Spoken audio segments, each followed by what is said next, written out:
നമസ്കാരം. Wayanad DCC treasurer NM വിജയനും മകൻ ജിജേഷും വിഷം ഉള്ളിൽ ചെന്ന് മരിച്ചു. മരിക്കുന്നതിന് മുമ്പ് വിജയൻ കോൺഗ്രസ് നേതാക്കൾക്ക് കത്തെഴുതി. IC ബാലകൃഷ്ണൻ MLAയും DCC പ്രസിഡന്റ് ND അപ്പച്ചനും സഹകരണ ബാങ്ക് നിയമനങ്ങൾക്ക് ലക്ഷങ്ങൾ കോഴ വാങ്ങി എന്നാണ് കത്തിൽ. നിയമനം നടക്കാതെ വന്നതോടെ ഇടനില നിന്ന വിജയൻ വലിയ ബാധ്യത പേറേണ്ടി വന്നു എന്നാണ് വിശദീകരിക്കുന്നത്. ഇതിലേറെ ഗുരുതരമാണ് മറ്റൊരാരോപണം. ബത്തേരി സഹകരണ ബാങ്കിന്റെ ഭരണം BJPയിൽ നിന്ന് പിടിക്കാൻ കോൺഗ്രസ് നേതാക്കൾ 32 ലക്ഷം രൂപ മുടക്കി എന്നാണ് കത്തിലുള്ളത്. കാലുമാറ്റാൻ 32 ലക്ഷം. ആ തുക ഈടാക്കാൻ കാശ് വാങ്ങി നിയമനം. മഹാരാഷ്ട്രയിലും കർണാടകയിലും ബീഹാറിലുമൊക്കെ കാശ് കൊടുത്ത് കാലുമാറ്റുന്നതിനെതിരെ പടവാൾ എടുക്കുന്ന പാർട്ടിയാണ് കോൺഗ്രസ്. രാഷ്ട്രീയത്തിലെയും ഭരണ സംവിധാനങ്ങളിലെയും നീതിബോധവും ധാർമ്മികതയുമാണ് ബത്തേരിയിൽ ഇപ്പോൾ ഉരുളെടുത്തു പോയത്. സ്പോട്ട്ലൈറ്റ് ആരംഭിക്കുന്നു. കോൺഗ്രസ് നേതൃത്വം അറിയാതെയോ വയനാടൻ അഴിമതി.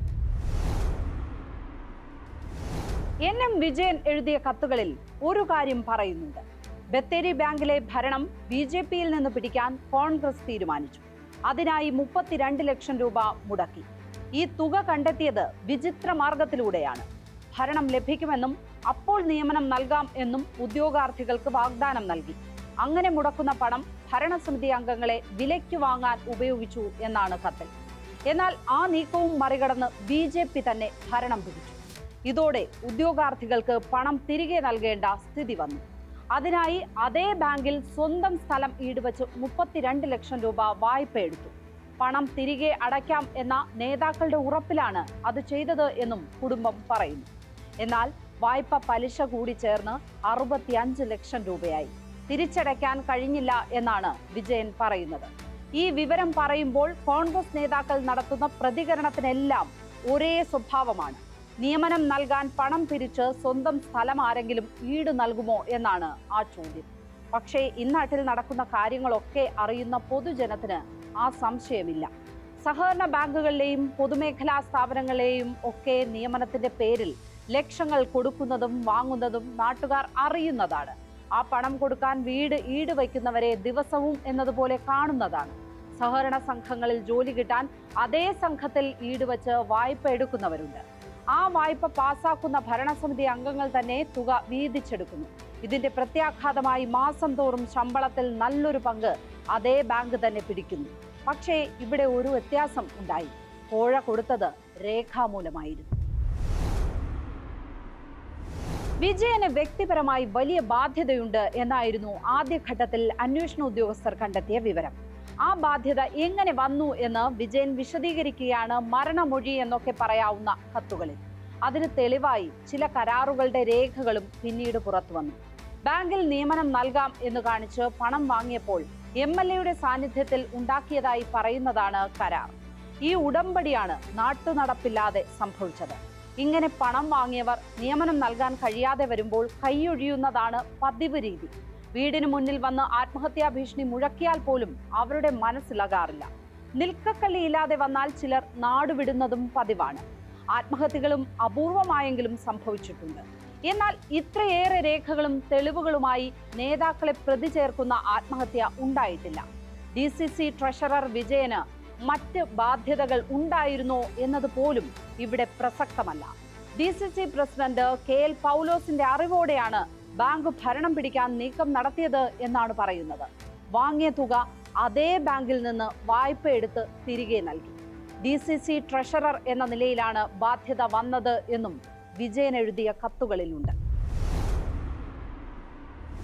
സംസ്ഥാനത്തെ നിരവധി ബാങ്കുകൾ പൂട്ടിപ്പോയത് ഇങ്ങനെ ഭരണം പിടിക്കാനും നിലനിർത്താനും മുടക്കിയ കാശ് ഈടാക്കാൻ തുടങ്ങിയതോടെയാണ്. ആ കത്തുകളിലുള്ള വിവരങ്ങൾ EDക്കും ബത്തേരിയിലേക്ക് വഴി തുറക്കാം.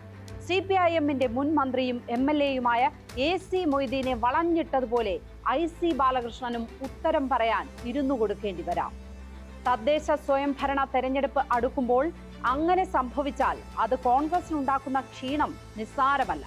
നിയമനം PSCക്ക് വിട്ടിട്ടും സഹകരണ സംഘങ്ങളിൽ നടക്കുന്നത് ഇത്തരം തിരിമറികളാണ്.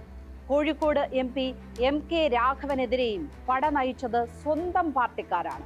CPIM പ്രവർത്തകന് ജോലി കൊടുത്തു എന്നാരോപിച്ചായിരുന്നു ആ നീക്കം. കോൺഗ്രസും CPIM-ഉം BJP-യും ഭരിക്കുമ്പോൾ അതത് പാർട്ടിക്കാർക്ക് മാത്രം ജോലി.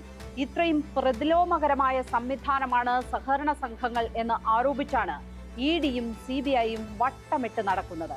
അവർ പറയുന്നതാണ് ശരിയെന്ന് കേന്ദ്രമന്ത്രിമാർ പോലും ഈ കേസുകൾ ചൂണ്ടി ഇപ്പോൾ പറഞ്ഞുകൊണ്ടേയിരിക്കുകയാണ്. ബത്തേരി ബാങ്കിലെ 62 ലക്ഷം രൂപയ്ക്ക് പുറമെ അർബൻ ബാങ്കിലെ നിയമനത്തിന് IC ബാലകൃഷ്ണൻ 7 ലക്ഷം രൂപയും ND അപ്പച്ചൻ 10 ലക്ഷം രൂപയും വാങ്ങിയെന്നും കത്തിലുണ്ട്. അപ്പച്ചൻ വാങ്ങിയ തുകയ്ക്ക് നൽകിയ ചെക്ക് DCC ട്രഷറർ ആയ വിജയന്റേത്. പണയാധാരം നൽകിയത് വിജയന്റെ സ്ഥലം.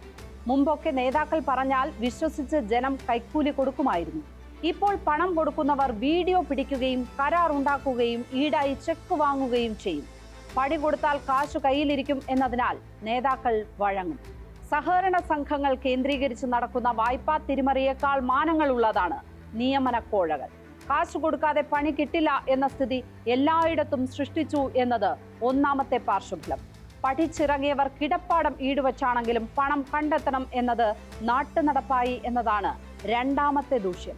കാശ് വാങ്ങിക്കുന്ന വലിയ നേതാക്കളൊക്കെ നിസ്സാരമായി ഊരിപ്പോകുമ്പോൾ അകപ്പെട്ടു പോകുന്നത് ഇടനിലക്കാരാണ്.